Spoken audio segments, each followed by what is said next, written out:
Let's talk about that game. It's the Hoops Nerd Show.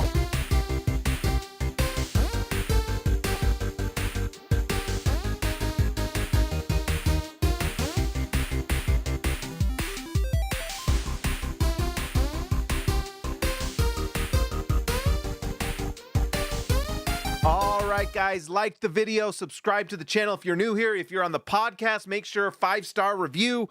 If you're on Twitch, make sure you follow. We're up. We're growing on Twitch. We got some followers. So if you're on there or if you're not on there or whatever, just give me a follow. I would appreciate it. The channel is growing and it is great. But you know what else is growing? The hopes of Jazz fans of getting another top pick in the NBA draft, or at the very least, keeping their pick. I gotta admit, this game was a little scary because the Jazz were up by 14, I think at halftime up 12 or something like that. I had a feeling Utah was in control of what they were doing, and they did a masterful job of making sure not to win this game. Just going into this one, if you go look at the injury reports, the injury report for the Memphis Grizzlies was crazy. Just insane how many players just didn't even play in this game. Just going there right now, the Memphis Grizzlies, let's just list off who didn't play. So Walter Clayton Jr., who we traded to them, out. Santi Aldama, out. KCP, who had finger surgery, out. Brandon Clark, calf strain, out. Cedric Coward, out. Zach Edey, left ankle stress reaction. I can't remember if he's out for the season, but out. Ty Jerome, out. John Morant, out. Scottie Pippen Jr., out. Great toe injury management. So Utah had to make also the important moves to miss. Lauri Markkanen out with illness. Available Shibwe, who, by the way, Bowler, can he learn how to say Shibwe's name by the end of the season? Because he's going to have to say that name a lot. Shibwe, not Schwebwe. He said Schwebwe like 10 times. It was bad. But anyways, shout out to Bowler. He's, whatever. Jaren Jackson Jr. obviously out. Keontae George out. Kessler out, obviously. And then Yusuf Nurkic knows injury management. So I like that one. Just knows. Knows. What is knows? But anyways, great job by the Utah Jazz. They were up by 12, found a way. Just incredible work by Will Hardy also, who is obviously just in on this now as well to make sure this happens. I was very proud of this Utah Jazz team. So let's just get into it a little bit. By the way you could just kind of see it happening, it was great stuff. Utah, you could tell, was just stretching those segments where things were not going particularly well to allow those runs to happen for the Grizzlies. They also, if you could tell, were really trying to emphasize giving, Ace Bailey and Cody Williams opportunities to really run the offense, especially Cody Williams. He got a lot of run as the point guard tonight and did pretty okay. As far as the Grizzlies, I was rooting for Taylor Hendricks. He was not very good. Really rough.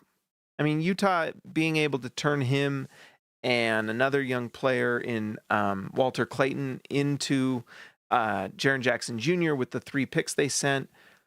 Really nice stuff. And I got to say, I was rooting for Taylor in this one, watching him very closely to just see how he's looking. Still extremely raw, but he just looks not quite the same post-injury. And I'll be honest, pre-injury, there was a lot to be a little nervous about. And we might have been a little bit pie in the sky last season pre-injury. So, I don't know. Rooting for him, though. It was nice to see him, getting a reunion with the players on the Jazz. Also, for the Grizzlies, that was a really cool tribute video that they did. Everything we've learned about Jaren Jackson Jr. is just how great of a guy he is. Just a fantastic person.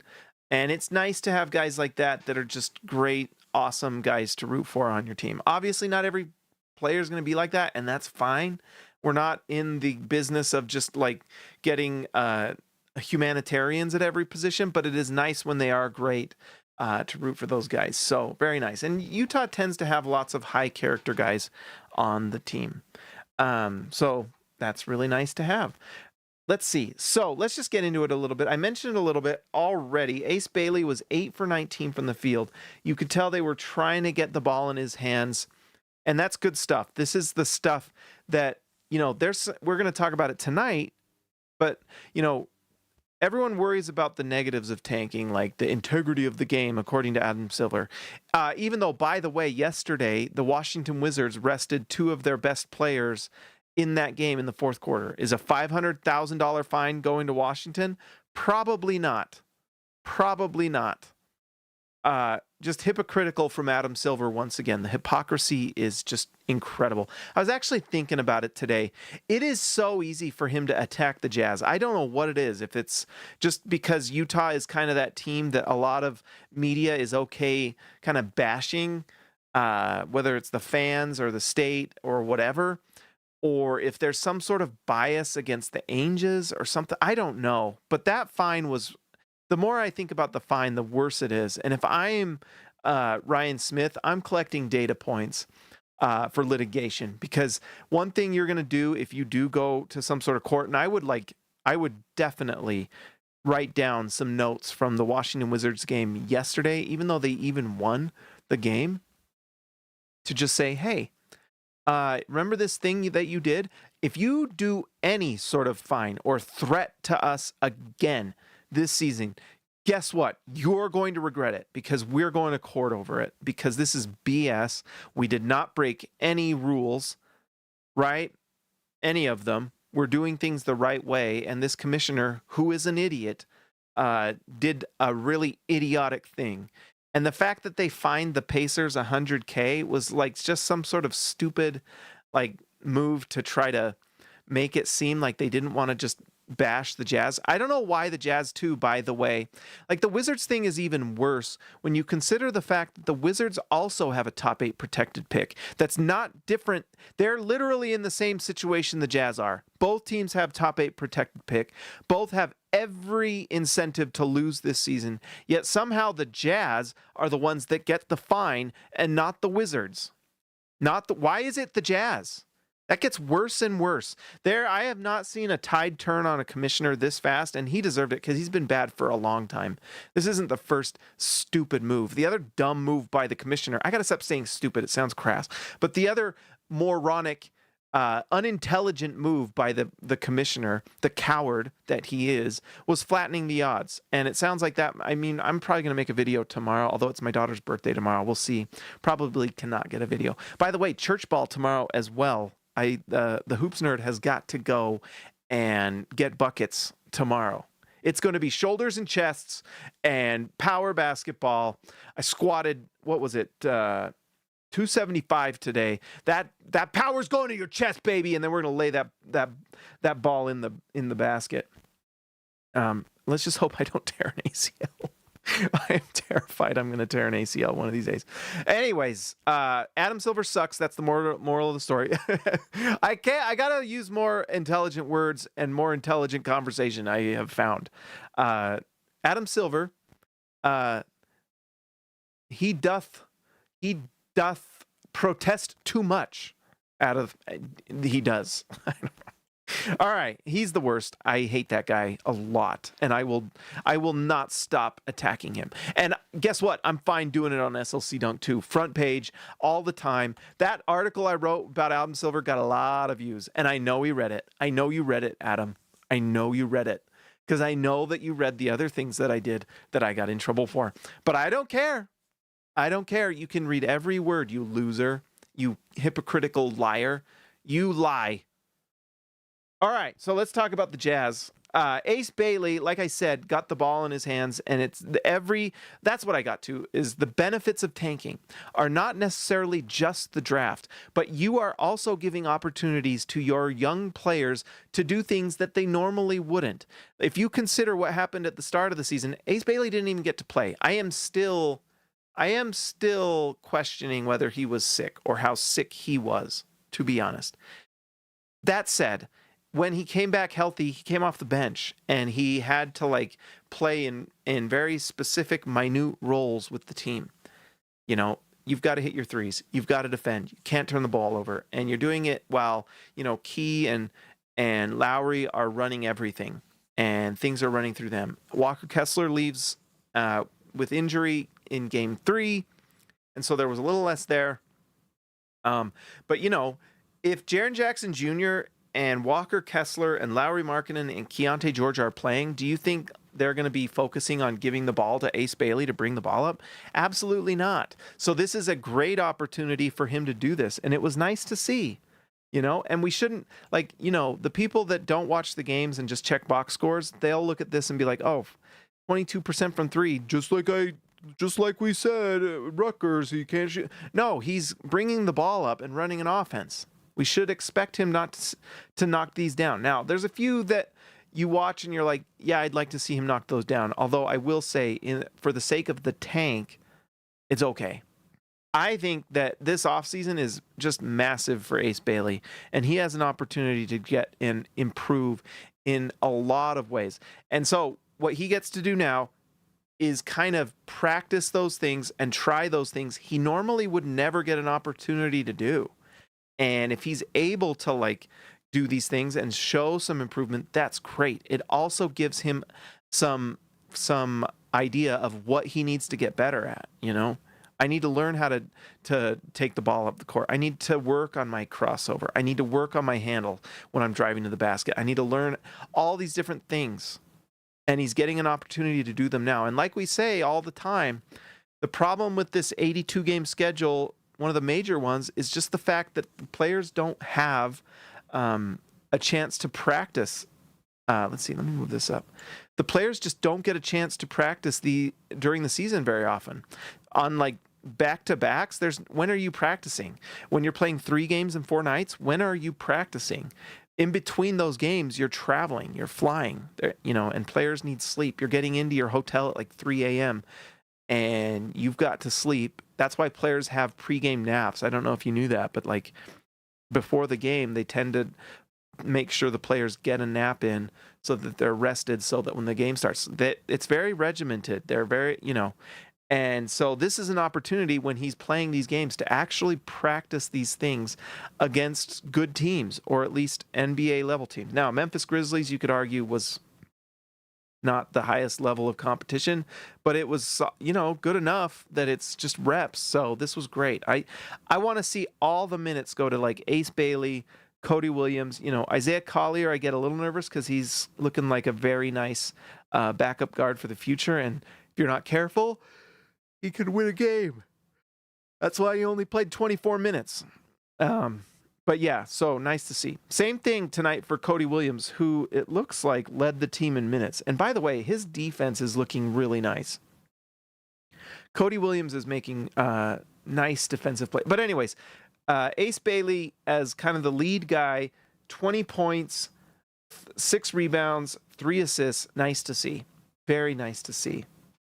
So, and a block shot. He's becoming a nice two-way player. And this offseason, like I said, extremely important for Ace Bailey as he gets better. Oh, looks like we got someone on Twitch. Thank you. Welcome. So anyways, Cody Williams played a lot of point guard tonight as well. A lot of point guard. And probably why you're seeing these numbers between him and Ace Bailey. I mean, this Memphis Grizzlies team, a lot of length and size. This is a good team to practice against, really. And I think one of the benefits and one of the things that probably doesn't get talked about enough with Cody Williams is the fact that he handles the ball pretty darn well. And he showed that tonight. He handles it pretty nicely. Now, he's not a point guard, and tonight kind of showed that, but I think it's good to give him reps just handling the ball and getting a lot of experience doing that, because I think he has an opportunity next season to really contribute in ways maybe we don't think about. We obviously are excited about the defense with him. It's looked really good, and tonight he showed it. 1 block, 1 steal. Very nice. 9 rebounds too, by the way. And only a -3. Pretty nice. I mean, we lost this game with Blake Hinson, I guess, and Bryce Sensabaugh. Yeah, you could tell Utah ran this lineup to lose game with Filipowski. But when Cody Williams and Ace Bailey were on the floor, Utah was mostly almost even there, right? See that? John Conchar +3, Collier -2, and a +6 for Sheboy. Scary. Sheboy sometimes is too good of a rebound guy. He's too good at it. Exactly, Ja. Except that's what we wanted to happen. We were watching that in the playoffs before. So anyways, Cody Williams, 2 for 9. I'm not too worried about that. I think there's an element where I don't know. I don't think you're thinking of Cody Williams as like a future point guard. 2 for 9 from the field, 0 for 3 from 3. But it was nice to see him get those reps. You just give him more experience doing that. That'll make him more comfortable when he's in his more the right role for him, which is most likely going to be coming off the bench. Here and there being like a secondary or third ball handler. That's, I think, the way he's going to contribute that we're learning right now is that, when teams load up on Utah's guard, whether it's Keontae George or Isaiah Collier and potentially someone like Darryn Peterson, if he's on the Jazz next year, there's going to be times where they're going to need a second and third outlet, and Cody Williams can do that, and that's nice, and it's no small thing.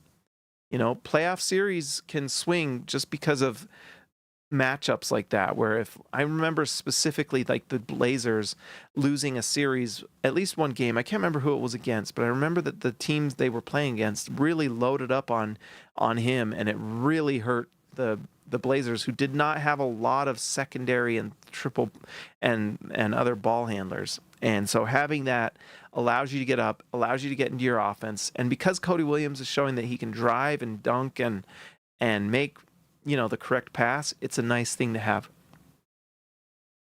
Kyle Filipowski, I was a little worried that he might be too good for this game. Plus, the Jazz were up by 12 at halftime, and I think a big part of that was Filipowski, who played pretty solid, at least offensively. 9 for 13 from the field, 1 for 2 from 3, which is nice. It's the defense that can be such a problem. Man, I'm so sorry. I don't know why this happens. 6 rebounds, 4 assists, 2 steals, 2 blocks. He really did have a nice... I think this is where he can be... It's this kind of Karl Malone-esque defense where not necessarily a rim protector, but incredible hands and getting deflections and just being strong inside. One thing that Karl Malone was not a block shots guy, but he was incredibly strong and had incredible hands. And so guarding his guys, he didn't give up an inch when they were trying to back him down. He also would get his hands on a lot of different passes and get deflections and things like that.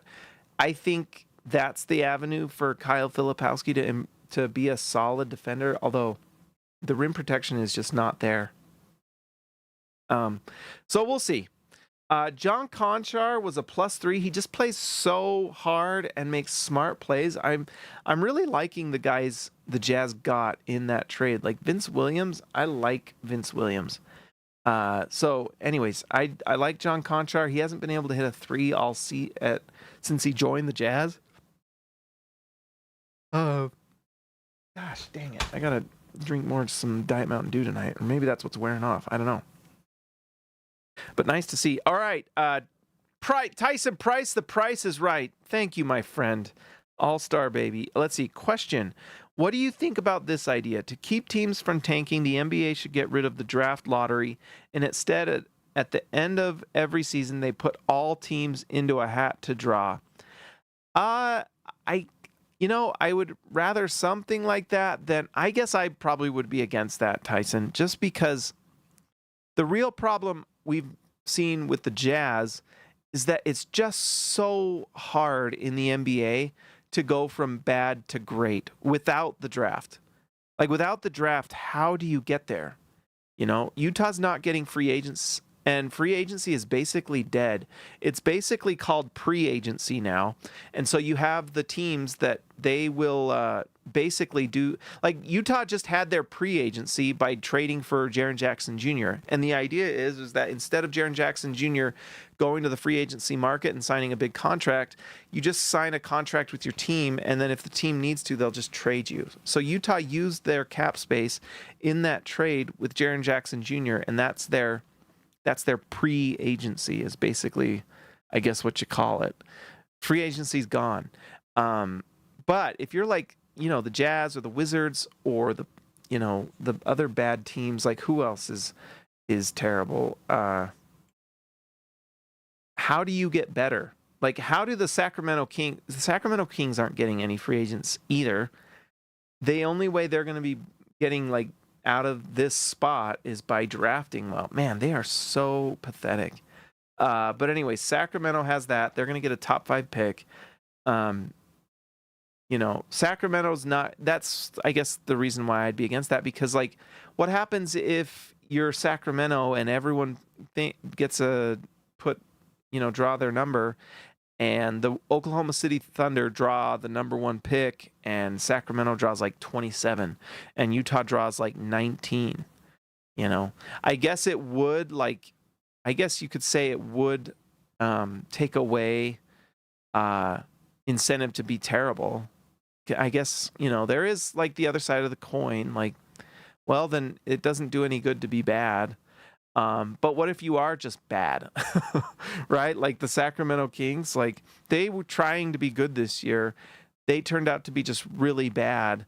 There's no avenue for them to get free agents.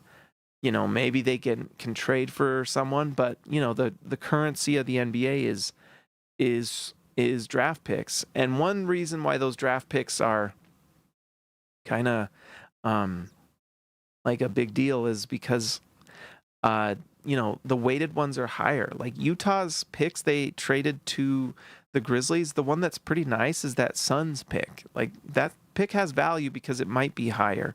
When you take away the potential of a pick being like a top 10 pick, it loses its value. It's the difference between trading $1 and trading a quarter, right? A pick at the end of the first round is just not the same as a top 10 pick. It's just not. So, I'll make a video about some of the new ideas. They just came out. Shams put out a video or a tweet or whatever you want to say, but put out what they're considering for tanking. And we've already heard some of these different national podcasts talking about it. So we kind of had an idea already of what was happening. So I should talk about that maybe on Sunday. Let's see. Isaiah Collier, like I said, he played 24 minutes tonight. He had a chance to really just kind of dominate this game, and Utah held him to just 24 minutes. I wouldn't be surprised if this is like a minute restriction or something. He can really crush some of these bad teams. Now, at the end of the game, he kind of struggled in this one a little bit, but 24 points, 5 assists, 4 steals. That's crazy. 2 blocks. Look at that. This is actually good experience for him as well. I think Isaiah Collier, I was honestly, if you remember the beginning of the season, he was so rough in Summer League. Like, so rough. I thought it was like, man, this might be over. Instead, he has really improved, and he just knows how to get an assist. And so I've just really enjoyed watching him kind of improve. And he's even hitting threes. I mean, he was 2 for 5 in this one. This is just a very solid outing for Isaiah Collier. 5 assists, 2 rebounds, 4 steals, 2 blocks. Pretty great. And so this is actually a great opportunity for him to just develop as a player too. Just be the lead guy, run the offense, pass the ball, and in those minutes that he's not on the floor, the 32 minutes for Bailey, 37 for Cody, then they can kind of run the offense too and just get some good experience doing that. So nice to see. Schwebwe, according to Bowler. Oh my gosh. Can someone just tell him to say Sheebs? Or it's just Sheebway. That's it. Sheebway. And you know what's crazy is I've seen those, like I've covered games and I've been credentialed and all that stuff in the past. They give you the sheet and it tells you how to say the name. How you still say it wrong is crazy. Sheebway. Anyways, Sheebway, 1 for 2 from the field. He's just a rebound machine, 6 rebounds in 14 minutes. What he does is he rebounds the ball. That's his talent. It's really good. Just 2 points and a +6. And it's a reminder that rebounding is a big part of basketball. If you're a good rebounder, you are going to help your team win games. It is not a good defensive possession until you get the rebound off the miss. And so having a good rebounder like Shibwe is a big deal. Tyson Price, if the Jazz get the #1 pick, do you think they will draft AJ, one of the Boozer twins, or someone else? Or do you think they will trade down to between the 5 to 10 mark of the draft? They won't trade down to 5 to 10. I can promise you that. If they get the #1 pick, that's incredible. And from what's been kind of reported by Tony Jones, he said this. So it kind of corroborates some things I have kind of heard. But it's Darryn Peterson. And I'm telling you guys, he is so great. And all the storylines right now with Darryn Peterson and the doesn't want to play, I think I'm going to hold judgment. Because, for example, what did we hear forever about Ace Bailey and Rutgers? And all of that was going on. Right? We got a completely different story of who Ace Bailey was compared to what happened when we drafted him and who he turned out to actually be. It's just a good reminder to hold judgment on people and players until you get more information, right? JS Sports. $2. Thank you, my man. Bowler's play-by-play was sweet. Oh, it's gotten... Guys, it might be time to put our play-by-play out to pasture. It's been pretty rough. Can we throw a bag at Eric Collins from the Charlotte Hornets? He's so great. He's so great. But back to Darryn Peterson. Guys, he's really good. Like, my personal take on the Darryn Peterson thing is I think he 100%, if he was in the NBA right now, would be scoring 20+ points per game. And if this was his rookie season, he'd be like probably the rookie of the year with how good he is. He's so good. There's not really anything else I have to say. Athletic, fast. He's got all the tools. 6'6" at the 2 guard. Kind of matches a certain size of another 2 guard that was the best that ever played the game. He can make every shot. His 3-point shot was like the only thing that people worried about with him. In fact, let's just go to the stats here. I mean, first off, watch the games. Watch him play. That's so important to me, guys. Watch him play. Watch what he looks like when he plays. But he's shooting from 3, 43%. And that was the worry with Peterson coming into the college season, was how would he shoot the ball? Well, 43% from 3, and he's the #1 option. He scores more points than minutes played every night. Look, in fact, let's go to per game. So he's playing 26 minutes a night and averaging 20 points per game. Like if he was playing 36 minutes per night, and I know his dumb coach won. By the way, can Bill Self shut up? Bill Self can go shut up. He did such a bad job with Andrew Wiggins. By the way, I don't want to hear anything from that guy. I get so tired of these corrupt college coaches that are paid way too much and take way too much credit for the NIL money that they don't provide. For him to say anything, he needs to shut his mouth. I am not going to listen to any of these college crooks say anything. Just not a grain of salt. This is like a rock salt, you take what that guy says. He did terrible with Andrew Wiggins. I'm still annoyed and mad about that.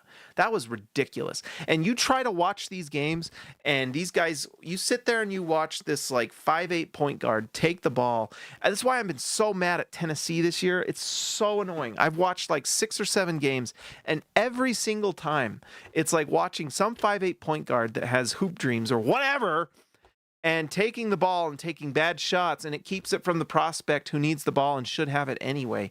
And the fact that Darryn Peterson is doing this in a Bill Self system that has never helped any prospect there shine, that includes Joel Embiid, Andrew Wiggins, they all shine despite Bill Self. And the fact that he's doing this is crazy. I'm telling you. PNWU, $2. Thank you, my man. I really appreciate it.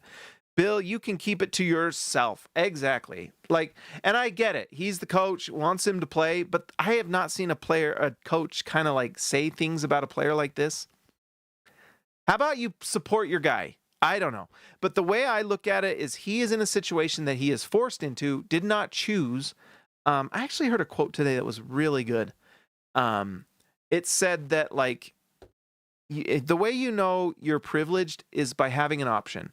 Do you have an option with something, a choice, and a chance to choose something or not? That means you have some privilege in that situation, right? The situations that suck are the ones that you have no choice. And that's more or less, and I get it. We don't need to complain. I'm sure Darryn Peterson is getting millions of dollars in NIL money. So, you know, I'm not going to cry too many tears for Darryn Peterson, but at the same time, he could be in the NBA right now. He's that good. He is that good that I have no doubt that he would be outscoring. Like, you put Darryn Peterson on the Wizards or the Jazz or whoever, he would be averaging 20 plus points per game. Now, Will Hardy, he better play him.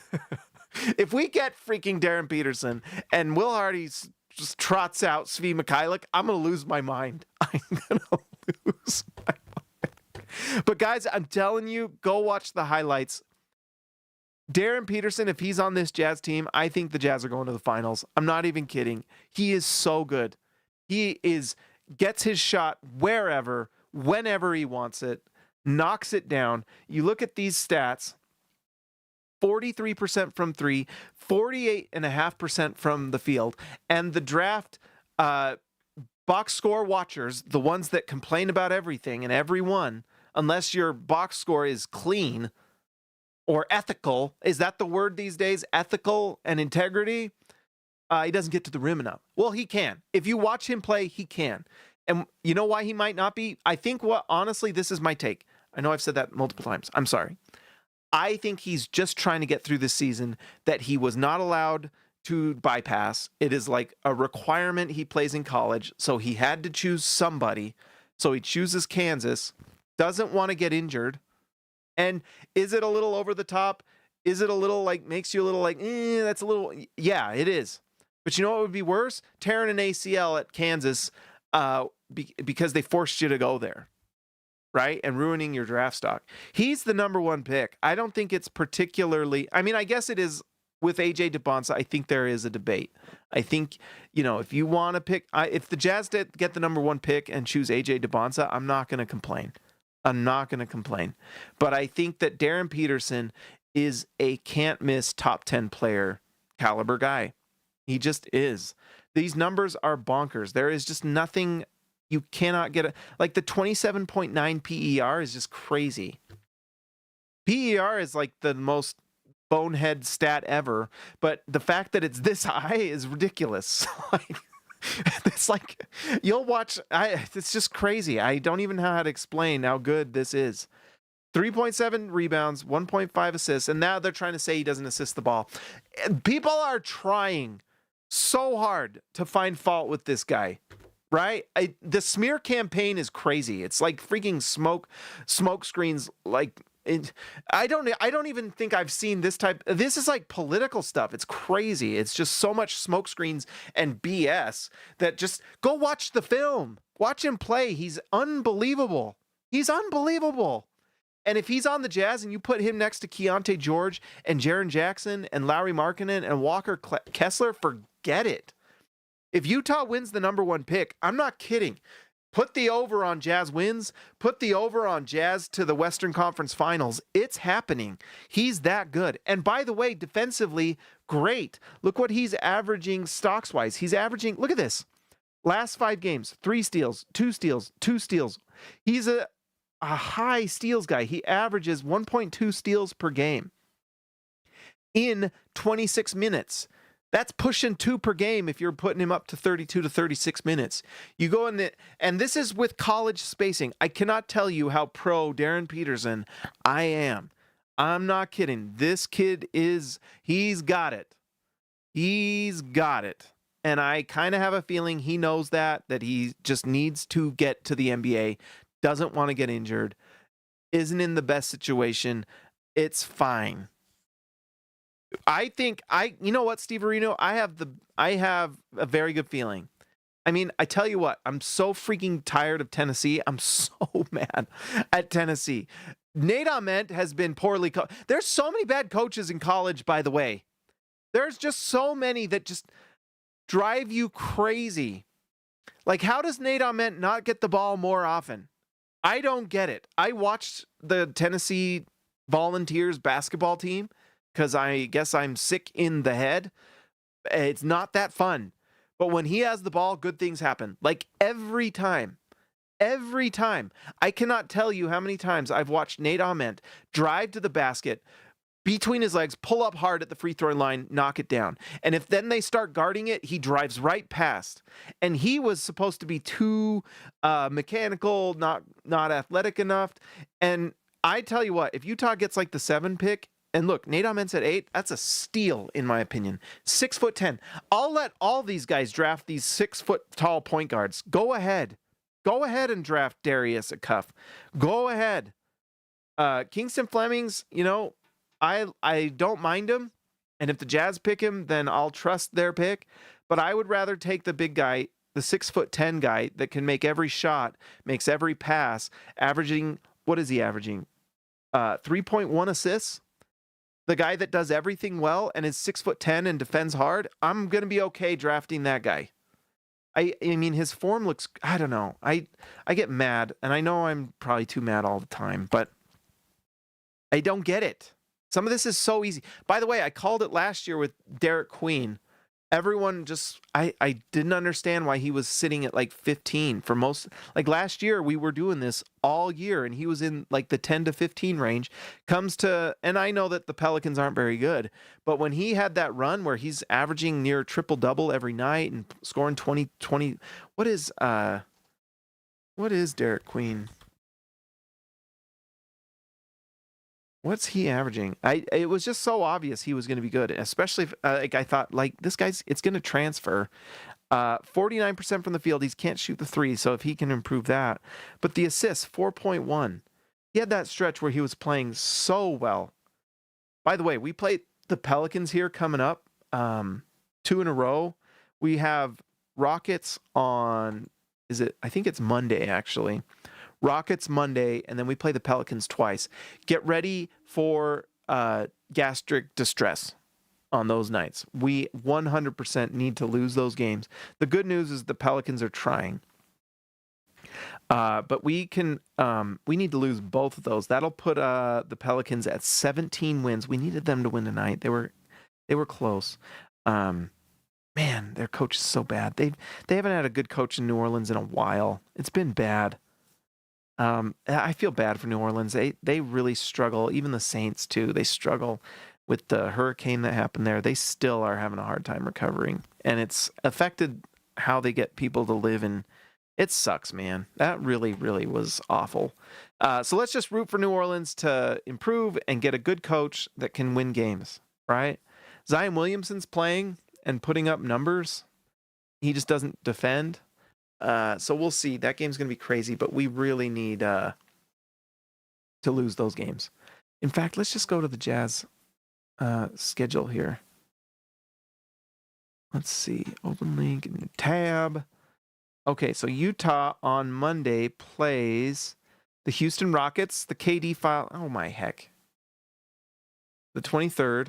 The KD files were released, and it was bad. But anyways, Tuesday, let's see. Oh, mama, Nets and Mavericks. But anyways, Wizards, by the way, have won 2 in a row against the... Watch them beat the pathetic Hawks and Clues Snyder. Let's see, Wednesday. Man, we got so much space. So anyways, Pelicans, we got to lose that game. If you're going to that game, I'm sorry, but they aren't playing anybody. And then they're going to play them again. They got to rest everybody. They cannot win those games. And then Sunday, Nuggets. Okay. So those 2 games are vital. Just vital to lose. Tonight was actually such an impressive performance by the Jazz to lose this game. They had to lose it. I did want to mention Blake Hinson. I think there's something there.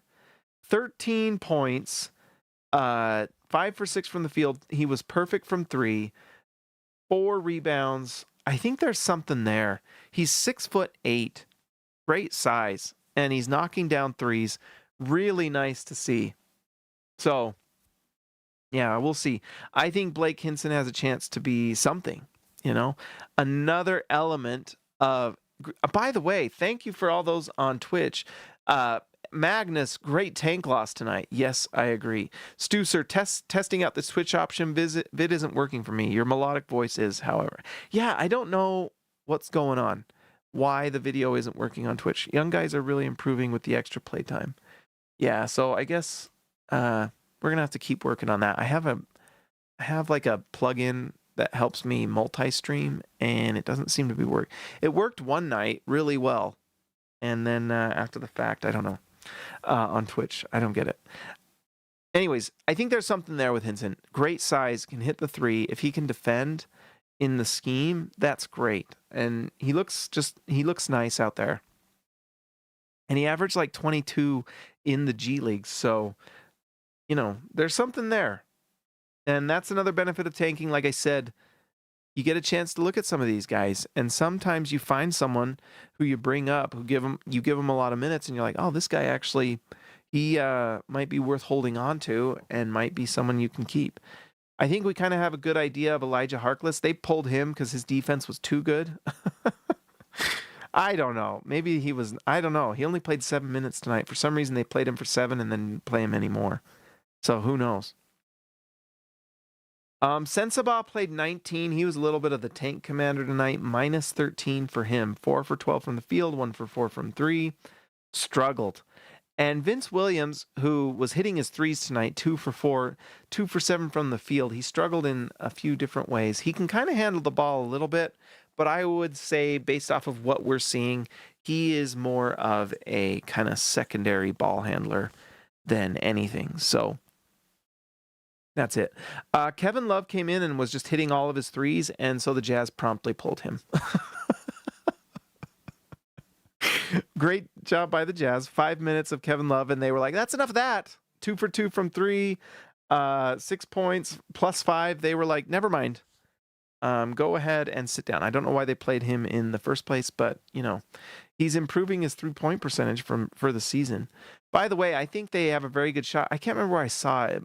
I think there's a very good chance Kevin Love and Yusuf Nurkic are both on the Jazz next year, which I would be happy. I think Nurkic has shown that he would be a nice backup center option, and they might be able to get him for pretty reasonable. But anyways, get off my screen. 3-point, he's shooting 37% from 3 with the Jazz. I mean, if he's like the Jazz's third center and just as a depth play, that's great. And he can earn some more money and enjoy the wonderful place that is Utah. So, shout out to Nuggy9098. Pray for my sister. She's a Kings fan. We should. I wouldn't wish that horror on anyone. They are so bad. The Kings are so pathetic, says Nuggy. I agree. They are truly, truly terrible. I don't know why this stupid video... it's so annoying. But anyways, very nice to see you guys on Twitch, and also obviously the YouTube family. All right. So I think, let's just go through the tank tonight. So very successful night for the Jazz. Just going through this tonight. Utah, obviously the most important, they lost. By the way, I'm rooting so hard for the Clippers. I do not want the the Thunder to get any sort of good pick from them. In fact, I really, let's go look at the standings here. Well, we can kind of do it here actually. So the Clippers are right here. They can pass up Golden State. I would love for them to pass up Golden State. That would be phenomenal. If they can pass up Golden State and there's zero chance for the Thunder to get a lottery pick, I'm ecstatic. Ecstatic. And you know they're going to be mad. You know they're going to be mad. But I think if the thing is they got to pass up Golden State, very possible. Look, they've lost 2. Clippers won 2. I like it. The next is Phoenix, but I think Phoenix has won so much that they are likely probably too far ahead. But, let's root for Golden State losses and Clippers wins, just for pettiness.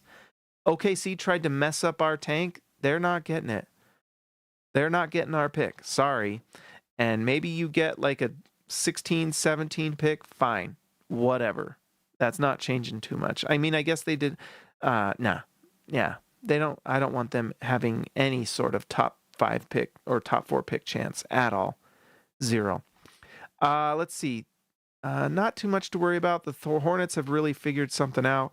Wizards win again tonight, so Utah is now just 2 games back of the Wizards. In fact, look at that. According to games back here, 1, because Utah has actually lost more. They've played more games and lost the same amount of games. So potential for Washington to catch up to Utah, actually. And then let's see here. Hawks are just putrid. Quinn Snyder's such a bad coach. The Mavericks almost won this game. They were like down 4 with like a couple minutes left, and then obviously the Wolves pulled away. And then I was keeping an eye on this one. Pelicans lose, that sucks, and the Nets also lose to the Thunder. That also is too bad. Yeah, so that's the thing that was so funny about this thing with the Wizards and the Wizards, the Pacers, the Nets, Chicago, and all these guys. They have to play each other. The Nets, Utah's obviously not going to catch up to the Kings. They just announced another player out for this season with injury. But they put distance between themselves and Memphis, which is good. And I think they will, at the very least, pass up New Orleans. And I think there is an opportunity to pass up one of these guys because Brooklyn, Washington, Indiana, and all these other teams have to play each other. They have to play each other. Those 3. So it really gives an opportunity to Utah, who, if they can just lose 2 more games against the Pelicans, are in really good shape. I think they can get to this 4 spot, and I think they should really try. Really try. Let's make it impossible to lose our pick, and just watch Karen Presti cry about it. He can just cry a lot. I don't care. Okay, so let's start the music. If the lottery was today, what would happen? Let's see. Okay, there we go. I'm actually wearing my electric blanket because it's a little cold down here. All right, so if the lottery was today, what would happen? Whoa! Utah drops 2, but they keep their pick. Whew. Charlotte jumps and gets the number 2 pick. Wow.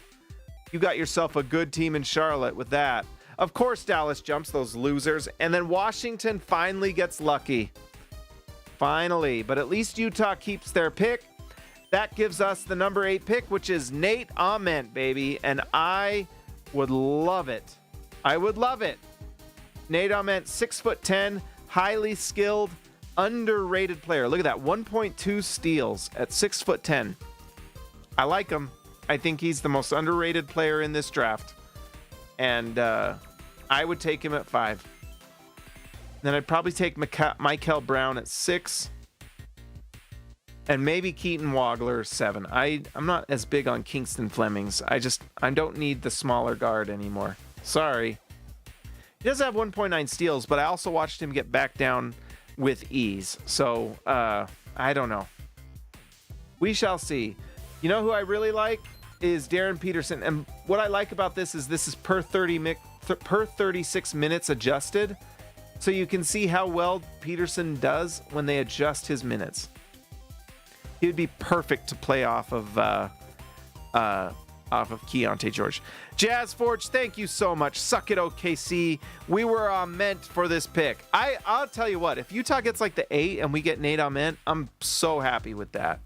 I will be honest. It's just another long, athletic, skilled player that Utah can try to develop. All right. So that is that. Let's give a shout out to the All-Stars and let's call it a night. Just Buckets, I saw you ball so hard. Oh, I like the picture, Ballstat. And Just Buckets, I love it. You changed to Just Buckets. That's great. All right, let's give a shout out to Just Buckets, just JB. But now the name is the nickname.